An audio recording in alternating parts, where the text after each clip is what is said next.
Hello विद्यार्थी, कैसे हैं आप लोग? आई होप अच्छे होंगे। आज मॉडर्न हिस्ट्री का पीवाईक्यू सीरीज लेकर के आया हूं, जो कि पार्ट 9 है ओवरऑल। और मॉडर्न हिस्ट्री का आज पहला पार्ट है, तो हम लोग शुरू करते हैं। तो पहला प्रश्न है, संथाल हुल विद्रोह आदिवासी आंदोलन कब हुआ था? संथाल बुल संथाल हुल विद्रोह आदिवासी आंदोलन कब हुआ था? तो दोस्तों, ये हुआ था 1855-56 में। ठीक है। और ये जो किया गया था, एक जनजाति के द्वारा किया गया था। ये आदिवासियों का एक आंदोलन था। और इसमें किसके खिलाफ था? तो ये ब्रिटिश शासन के जमींदारों के, जो महाजन वगैरह से लोन लेते थे, तो उनके खिलाफ था। शुरुआत जो इसकी की गई थी दोस्तों, ये की गई थी 1855 में। ठीक है। और इसका जो नेतृत्व किए थे, ये चार भाई थे। कान्हू और सिद्धू के नाम से ज्यादा जाना जाता है, सिद्धू कान्हू। लेकिन इसके अलावा इनके दो और भाई थे, चांद और भैरव। और साथ साथ इनकी दो बहनें भी थी, फूलो और झानो। ठीक है। तो ये चारों पांच भाई और दो बहनों मिलकर इस आंदोलन को आगे बढ़ाया था। और शुरुआत जो हुई थी 1855 में भागनाडीह साहबगंज से शुरू होकर, भागनाडीह के साहबगंज से शुरू होकर बहुत जल्द ही ये भागलपुर के क्षेत्रों में फैल गया था। ठीक है। भागलपुर के क्षेत्रों में फैल गया था, भागलपुर के दुमका जगहों पे, दुमका जैसे जगहों पे ये बहुत जल्दी फैल गया था। लेकिन 1856 तक 1856 तक अंग्रेजों ने इसका दमन कर दिया। अंग्रेजों ने इसका दमन कर दिया। लेकिन इसके बाद परिणाम के रूप में यह हुआ कि संथाल परगना काश्तकारी अधिनियम 1876 पारित किया गया, जिसमें आदिवासी भूमि को गैर आदिवासियों को हस्तांतरित करने की प्रतिबंधित करता है ये नियम। ठीक है। चलिए अगला प्रश्न देखते हैं। मैकाले ने भारतीय शिक्षा पे अपना प्रसिद्ध मिनट कब जारी किया था? ये किया था 2 फरवरी 1835 को। ठीक है। तो मैकाले था कौन? तो मैकाले एक ब्रिटिश संसद का सदस्य था। किसका सदस्य था? ब्रिटिश संसद का, ब्रिटिश संसद का सदस्य था, ब्रिटिश संसद का सदस्य। और भारत में भी ये कानून का सदस्य था। भारत में कानून सदस्य था, ये कानून का। तो 2 फरवरी 1835 को मैकाले ने अपना मिनट ऑफ मीटिंग और एजुकेशन जारी किया था। और उसमें इन्होंने सिफारिश की थी और उन्होंने बोला था, उन्होंने ऐसा कहा था कि भारतीयों को इस प्रकार से शिक्षित किया जाए कि काले रंग के अंग्रेज बन जाएं। मतलब यानी सोचने, बोलने और सभी नैतिक मूल्यों में वो अंग्रेजों जैसा काम करें। बस वो शकल से काले हों, यानी इंडिया मतलब अन ब्रिटिशर्स हों, मतलब भारतीय। ठीक है। तो अंग्रेजी शिक्षा नीति इन्हीं के आधार पे, इनके ही मिनट ऑफ मीटिंग के आधार पे आया था। Poverty and un British rule in India पुस्तक 1901 में किसके द्वारा लिखी गई थी? 1901 में किसके द्वारा लिखी गई थी? तो ये लिखी गई थी दादा भाई नौरोजी के द्वारा। और इन्होंने ही इस पुस्तक की रचना की थी, जिसमें इसी पुस्तक को माना जाता है कि ये आगे चल के भारतीय राष्ट्रीय का जो आर्थिक रूप से जो आंदोलन था, आर्थिक के लिए, उसका ये आधार बना। इसमें इन्होंने वो चीज़ों को बताया है कि कैसे अंग्रेजों द्वारा भारत की धन संपदा को ब्रिटेन भेजा जाता है। ठीक है। तो कह सकते हैं कि आर्थिक तर्कों के साथ अंग्रेजी शासन का विरोध करने का आंदोलनों में ये बुक बहुत आधार के रूप में ये काम किया। ठीक है। Poverty and un British rule in India. 1917 में चंपारण सत्याग्रह का नेतृत्व किसने किया था? तो इसका नेतृत्व महात्मा गांधी ने किया था, ये सभी को पता होगा। लेकिन इसके लिए इनको एक तरीके से आमंत्रित किया गया था रामचंद्र शुक्ल के द्वारा। और इन्होंने ही इनको यहाँ की जनता के बारे में, नील की खेती और नील के जो किसान लोग थे, नील की खेती करते थे, तो इसके बारे में गांधी जी को बताया था रामचंद्र शुक्ल ने ही। ठीक है। और ये जो मेन आंदोलन था 1917 का, ये चंपारण आंदोलन, इसका उद्देश्य था नील की खेती का जो किसानों का शोषण किया जाता था। जैसे तीन कठिया पद्धति, तो तीन कठिया पद्धति जो थी, उसमें क्या होता था कि किसी भी किसानों को 1 बीघे जमीन में 3 कट्ठे में खेती करनी पड़ती थी नील की। और होता क्या था कि नील की जड़ें इतनी अंदर तक जाती थी ना कि जमीन एक फसल के बाद कोई और फसल के लिए रह नहीं जाता था, और फसल जमीन बंजर हो जाती थी, कोई और फसल हो नहीं पाता था। तो एक तरीके से किसान लोग जो है आर्थिक उत्पीड़न उत्पीड़न को झेल रहे थे। ठीक है। तो गांधी जी क्या इस आंदोलन में अकेले थे? नहीं, इनके साथ राजेंद्र प्रसाद, ब्रिज किशोर, मजहरुल हक, महादेव देसाई, ऐसे नरसिंह पारिख जैसे नेता और भी इनके आंदोलन में साथ दिए थे। और इसके बाद अंग्रेजों ने बहुत इनको बोला कि भाई चंपारण आप लोग छोड़ दो, लेकिन इन लोगों ने ऐसा करने से इनकार कर दिया, और आगे चल के ब्रिटिश सरकार ने जांच की एक समिति गठन की। परिणाम स्वरूप एक समिति का गठन करती है इसके जांच के लिए, और जिसमें गांधी जी को भी शामिल किया जाता है, और तत्पश्चात तीन पथी युद्ध हुई, इसकी समाप्ति होती है। ठीक है। 1939 में जब सुभाष चंद्र बोस ने इस्तीफा दिया, तब भारतीय राष्ट्रीय कांग्रेस के अध्यक्ष कौन बने? तो देखिए, इस्तीफा देने के बाद भारतीय राष्ट्रीय कांग्रेस के अध्यक्ष जो बने, ये राजेंद्र प्रसाद बने। लेकिन इस्तीफा इनको देना क्यों पड़ा? तो देखिए, ये था 1939 का त्रिपुरा का अध्यक्ष, त्रिपुरा का अधिवेशन था। ठीक है। और त्रिपुरा के अधिवेशन में ही एक गांधी जी के उम्मीदवार थे पटाभी सीतारामैया। तो पटाभी सीतारामैया को इन्होंने हरा दिया था, और गांधी जी इस चीज को अपना पर्सनल ले लिया, और उन्होंने ये बोला कि ये मेरा अपना व्यक्तिगत पराजय है। ठीक है। तो आपस में जब आगे चल के चीजें बदली, तो आपस में एक समन्वय बनाना इनको कांग्रेस के अंदर बहुत मुश्किल होने लगा। तो इसके लिए इन्होंने 1939 में इस्तीफा दे दिया कांग्रेस पद से, और अलग होकर के एक 1939 में ही इन्होंने फॉरवर्ड ब्लॉक, ठीक है, इसकी स्थापना 1939 में ही की है। और 1938 में भी यही थे अध्यक्ष। ठीक है। और ये पहले 1938 में जो थे, ये थे हरिपुरा अधिवेशन। हरिपुरा अधिवेशन जो हुआ था कांग्रेस का, जो हरिपुरा है गुजरात में, यहाँ भी यही चुने गए थे। भारतीय राष्ट्रीय कांग्रेस के पहले मुस्लिम अध्यक्ष कौन थे? तो ये थे पहले मुस्लिम अध्यक्ष बहरुद्दीन तैयब जी। ठीक है। और कह सकते हैं कि ये जो इनका जो चुनाव हुआ था, ये तीसरा अधिवेशन था कांग्रेस का 1987 में। पहला 85, 86 और 87, ये तीसरा अधिवेशन था। ये तीसरे अधिवेशन में, ये था अधिवेशन कहाँ? मद्रास में। ये मद्रास अधिवेशन में कांग्रेस के पहले मुस्लिम अध्यक्ष बने थे। ठीक है। नेताओं की सूची को उनके क्षेत्र की सूची 2 के साथ सम्मिलित करें और नीचे दिए गए कोड से स्वयं चयनित उत्तर दें। तो देखिए, ये मेनली जो नाम है, कुंवर सिंह, हजरत महल, तो ये जो क्रांति हुई थी ना, उससे रिलेटेड है, 1857 की क्रांति से। तो अगर जो देखा जाए, तो कुंवर सिंह ने 1857 की क्रांति में जगदीशपुर क्षेत्र से ये थे, और वहीं का ये नेतृत्व किए थे। हजरत महल लखनऊ से नेतृत्व कर रही थी अपने बेटे के साथ। खान बहादुर, खान बहादुर कर रहे थे बरेली से, और मौलवी अहमदुल्ला ये कर रहे थे फैजाबाद से। ठीक है। तो इस तरीके से सही जो इसका आंसर हो जाएगा, सी। ठीक है। तीसरा, चौथा, दूसरा, पहला। तीसरा, चौथा, दूसरा, पहला। चलिए, 1857 का विद्रोह किसके द्वारा पहली बार प्रथम भारतीय स्वतंत्रता संग्राम के रूप में वर्णित किया गया है? तो देखिए, ये जो किया गया था, ये किया गया था बीडी सावरकर के द्वारा। किसके द्वारा किया गया था? बीडी सावरकर के द्वारा।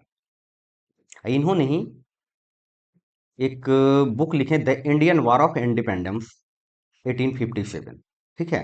तो इसमें ही बताया है कि ये प्रथम भारतीय स्वतंत्रता संग्राम है, 1857 की क्रांति। इसके अलावा भी बहुत सारे बुक और भी लोग लिखे थे, जैसे 1857, ये सब बुकें भी लिखी गई थी। और इनकी जो ये बुक पब्लिश हुई थी, ये हुई थी 1909 में। ठीक है। कलकत्ता में फोर्ट विलियम कॉलेज की स्थापना किस पर्पस के लिए हुई थी मेनली? 1802 में भारतीय भाषाओं में ऐतिहासिक शोध के लिए? नहीं। 1802 में भारतीय संस्कृति और परंपरा को समझने के लिए की गई थी? केवल इसके लिए भी नहीं की गई थी। 1800 में केवल भारतीय सिविल सेवकों को प्रशिक्षित करने के लिए की गई थी? केवल भारतीय सिविल सेवक? नहीं। तो 1800 में सिविल सेवकों को भारतीय भाषाओं में प्रशिक्षित करने हेतु की गई थी, जिसमें सभी लोग थे। मतलब जो अंग्रेज लोग, ये जो जितने भी सिविल सेवा में चयनित होते थे, उनको भारतीय भाषाओं को अच्छे से ज्ञान हो, इसके लिए किया गया था 1800 ईस्वी में। मेन एक इसका मुख्य उद्देश्य यही था। उस समय ब्रिटिश ईस्ट इंडिया कंपनी के जो भारतीय में भारत की रीति रिवाजों को देखते हुए, ताकि उनको अच्छे से समझे और अच्छे से काम करें, और उस समय गवर्नर जो थे लॉर्ड बेलेजली। ठीक है, तो अगर ऐसे भी पूछा जाए कि फोर्ट विलियम की स्थापना किसने की थी, करवाया था, तो लॉर्ड बेलेजली ने। लॉर्ड बेलेजली। ठीक है, आगे। किस वायसराय ने भारत में औपनिवेशिक आर्थिक संरचना का विकेंद्रीकरण किया? तो देखिए, आर्थिक संरचना का विकेंद्रीकरण ये किया गया था मेयो के शासनकाल में। ठीक है, इन्हीं के शासनकाल में 1872 में पहली बार जनगणना हुई, और सांख्यिकी सर्वेक्षण विभाग का भी गठन हुआ इसी वर्ष। और इनका जो मेन जो एक कार्य था, इन्होंने एक भारतीय विवाह विच्छेद अधिनियम भी लागू किया था 1869 में। ठीक है, तो आर्थिक विकेंद्रीकरण का श्रेय जो जाता है लॉर्ड मेयो को जाता है।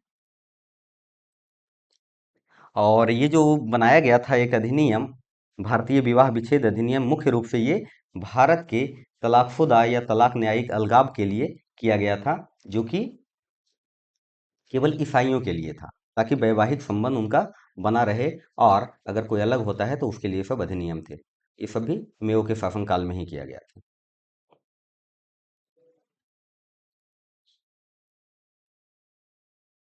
प्रसिद्ध पुस्तक गुलामगिरी के लेखक कौन थे? गुलामगिरी, तो गुलामगिरी जो लिखा गया था ज्योतिबा फुले के द्वारा लिखा गया था। ठीक है, और भी इनके कोई सहयोगी थे कुछ, जैसे ढोंडीराव। ये जो लिखा गया था बुक एक संवाद शैली में था। समझ रहे हैं, संवाद शैली, जिसे प्रश्न उत्तर टाइप का, बातचीत टाइप का। तो ये जो बुक लिखा गया था ये संवाद शैली में था, जिसमें ज्योति फुले और इनके एक सहयोगी ढोंडीराव थे। ठीक है, सहयोगी कौन थे? ढोंडीराव।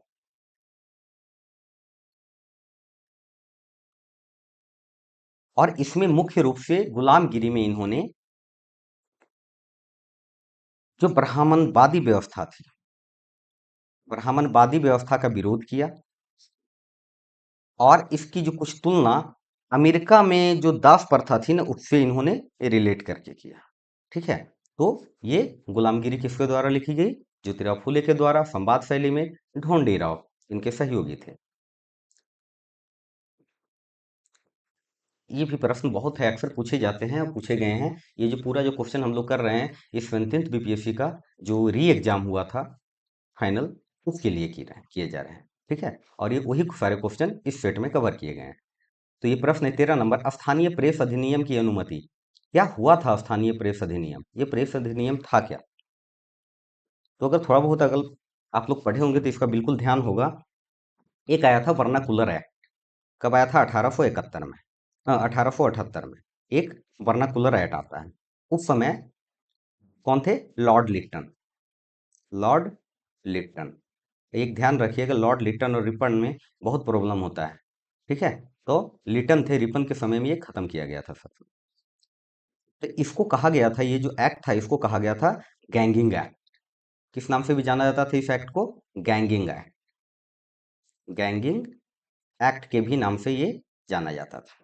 ठीक है, इसमें क्या था कि कोई भी समाचार पत्र में अगर कुछ भी चीजें छापेगी, या जो सरकार की आलोचना करता हो, तो वैसे को समाचार पत्रों को बंद किया जाएगा, और चीजें भी उसकी जब्त कर ली जाएगी। पूरा जिला मजिस्ट्रेट को सुरक्षा जमा की भी मांग करने की अनुमति दे दी गई थी, और जरूरत पड़ने पर प्रेस उपकरण भी जब्त कर सकते हैं। इस तरह का अनुमति उनको था। ठीक है, और जो भी जिला मजिस्ट्रेट थे उनके निर्णय के खिलाफ कोई भी आप अपील नहीं कर सकते हैं।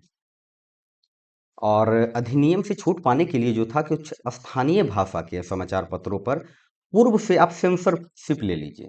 मतलब कि भाई आप क्या छापेंगे वो पहले हमको बता दीजिए, तब आपका छाप सकते हैं। ठीक है। कब हटाया गया था?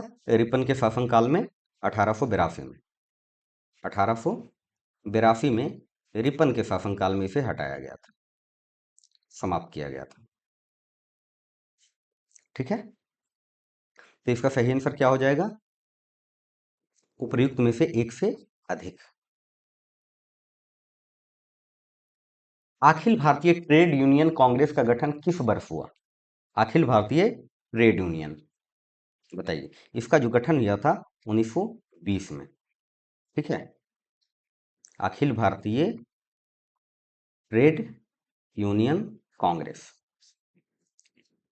इसकी स्थापना कब हुई थी? 1920 में। और इसके जो संस्थापक वगैरह जो थे, ये प्रमुख से देखा जाए तो ये लाला लाजपत राय, जोसेफ बैप्टिस्टा, एम एन जोशी, दीवान चमन लाल, ये सब थे। और इसके जो पहले अध्यक्ष बने थे, कौन बने थे? लाला लाजपत राय।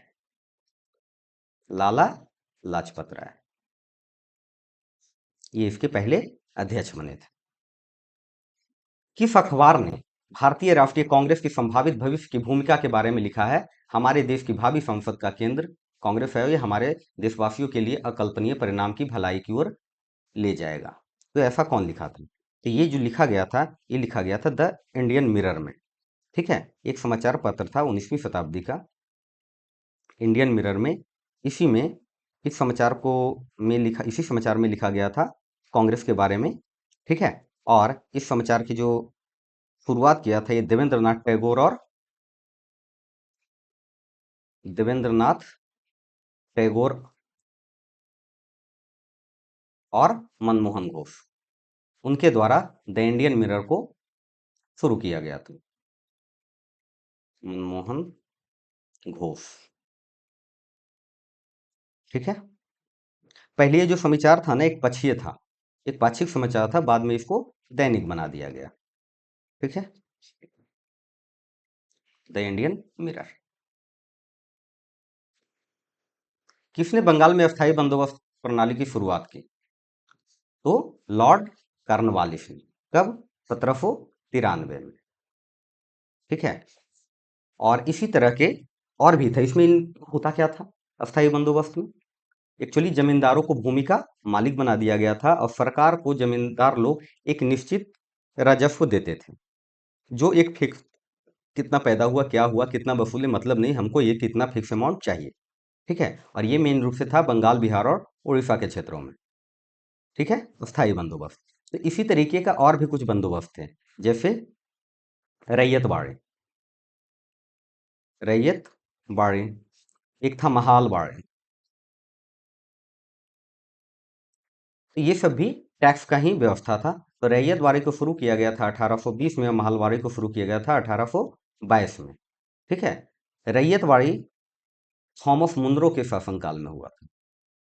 थॉमस मुनरो के शासनकाल में इनके द्वारा ये शुरू किया गया था, थॉमस मुनरो। और महलवाड़ी व्यवस्था जो शुरू की गई, ये गांव की एक इकाई होती थी, ये किया गया हॉल्ट मैकेंजी के द्वारा। इसके द्वारा? मैकेंजी के द्वारा। ठीक है। ये तीन तरह के प्रमुख उस समय व्यवस्था चल रही थी, अस्थाई, रैयतवाड़ी और महालवाड़ी। केंद्रीय विधानसभा में हानि रहित बम किसने फेंका था? तो ये बटुकेश्वर दत्त और भगत सिंह। तो सही आंसर क्या हो गया? उपर्युक्त में से एक से अधिक। कब फेंका गया था? 8 अप्रैल 1929 को। ठीक है। और इसको मतलब ये था, हानि रहित का मतलब ये है कि कुछ हानि ना हो। मेन था सरकार को, ब्रिटिश सरकार को एक चेतावनी देना। क्या पर्पस था इसका? चेतावनी देना था ब्रिटिश सरकार को। ठीक है। और इसके साथ इन्होंने एक पर्चा भी फेंका था, और इनकलाब जिंदाबाद का नारा लगाया था। इनकलाब जिंदाबाद का नारा लगाया था। ठीक है। बटुकेश्वर दत्त और भगत सिंह। राष्ट्रीय कांग्रेस के 1922 में गया अधिवेशन के अध्यक्ष कौन थे? तो गया अधिवेशन जो 1922 में हुआ था, उसके अध्यक्ष थे चित्तरंजन दास। ठीक है। और पहला अधिवेशन अगर जो पूछा जाए कि बिहार में कब हुआ था, तो 1912 में पटना में हुआ था। ठीक है। तो इसके जो अध्यक्ष थे चित्तरंजन दास, ये एक स्वतंत्रता सेनानी थे। और इस आंदोलन में हुआ क्या था, उसी समय असहयोग आंदोलन का चल रहा था और रोका गया था। तो असहयोग आंदोलन का समीक्षा किया गया था इसमें, और उसी में बहुत गहरी बहस हुई। और आगे चल के उसी समय इनकी प्लानिंग चल रही थी चित्तरंजन दास की, एक पार्टी बनाने की। तो आगे चल के इन्होंने ही फिर स्वराज पार्टी बना लिया। क्या बना लिया था? स्वराज पार्टी का गठन किया, यानी कि उस तरफ ये बढ़ चुके थे, स्वराज पार्टी गठन करने तरफ। ठीक है। समाज सुधारकों की सूची को उनके समाजों की सूची 2 से सुमेलित करें और नीचे दिए गए कोड से उत्तर चुनिए। तो देखिए, ब्रह्म समाज। तो ब्रह्म समाज की जो स्थापना किया गया था, ये किया गया था राजाराम मोहन राय के द्वारा। किसके द्वारा? राजाराम मोहन राय के द्वारा। और Ramakrishna Mission, Swami Vivekananda. Servant of India Society, तो इसकी जो रचना की गई थी, ये गोपाल कृष्ण गोखले के द्वारा की गई थी। ठीक है। और विधवा विवाह समाज, इसकी स्थापना विष्णु शास्त्री पंडित। ठीक है।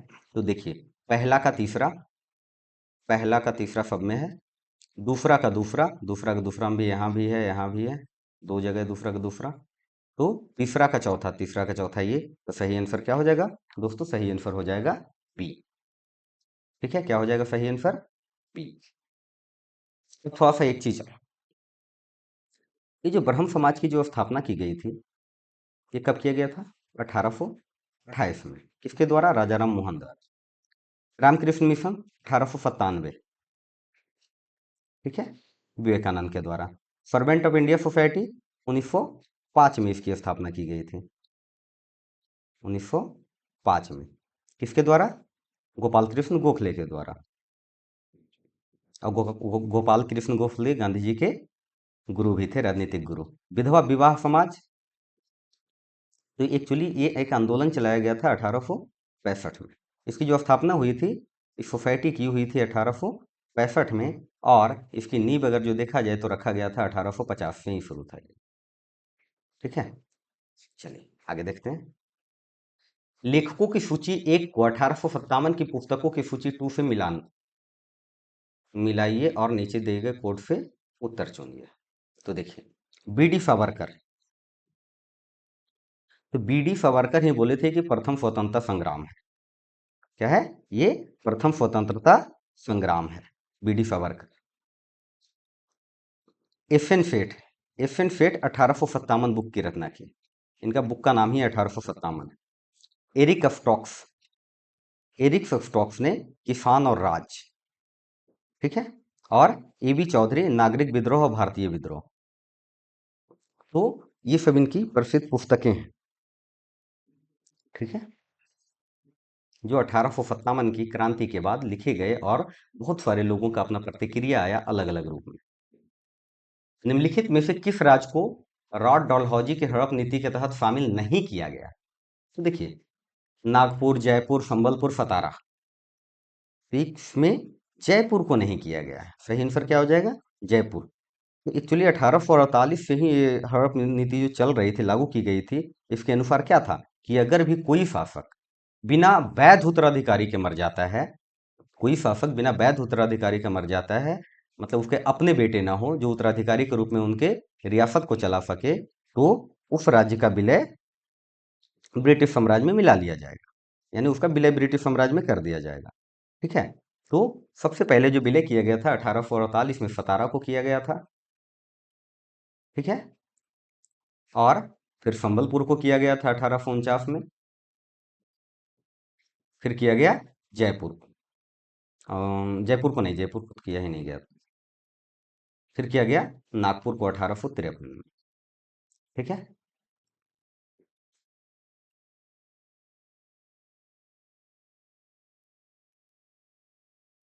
निम्नलिखित में कौन आजाद हिंद फौज से जुड़ा नहीं है?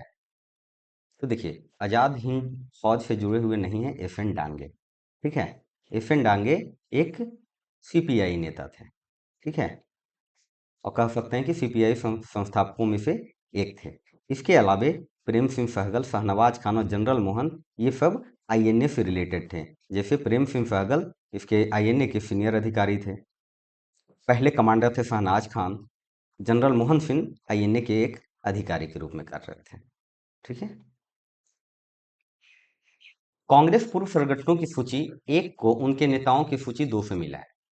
तो देखिए, एक्चुअली बहुत सारे कांग्रेस के अंदर से ही बहुत सारी नई नई पार्टियां बनी। ठीक है। तो अगर इसकी बात करें तो इंडियन एसोसिएशन सबसे पहला। तो इंडियन एसोसिएशन की जो शुरुआत की गई थी, ये किया गया सुरेंद्र नाथ बनर्जी के द्वारा। ठीक है। सुरेंद्र नाथ बनर्जी के द्वारा किया गया था। कब? 1876 में। ठीक है। मद्रास महाजनसभा, इसकी जो शुरुआत की गई 1884 में राघवाचार्य के द्वारा। ठीक है। किसके द्वारा? राघवाचार्य के द्वारा। कब की गई? 1884 में। मद्रास महाजनसभा। बॉम्बे प्रेसिडेंसी एसोसिएशन, इसका किया गया दादा भाई नौरोजी। ठीक है। कब? 1885 में। इसके इनके सहयोगी कुछ और भी थे, जैसे फिरोज शाह मेहता, केंटी टेलंग, ये सब थे। अब सार्वजनिक सभा जस्टिस रनाडे, उन्हें सार्वजनिक सभा जस्टिस रनाडे, इनका पूरा नाम था महादेव गोविंद रनाडे भी इनको बोला जाता था। और कब किया गया था? 1870। ठीक है दोस्तों। तो सही आंसर क्या हो जाएगा? पहला का चौथा, दूसरा का दूसरा, तीसरा का पहला और चौथा का तीसरा। सही आंसर हो जाएगा ये। ठीक है। तो आज के लिए इतना ही। और जो लोग मेरे इस चैनल पे नए हैं, कृपया करके विद्यार्थी विद्यार्थी पीसीएस को लाइक, शेयर और सब्सक्राइब कीजिए, दोस्तों में बताइए। आज के लिए इतना ही। Thank you. और अगर कहीं कुछ गलतियां हैं तो कृपया करके कमेंट में बताएं, मैं उनको ध्यान करके अगले वीडियोज में सुधारूंगा। और वहाँ पे कमेंट में हम उसको देखेंगे कि क्या गलतियां हैं। ठीक है।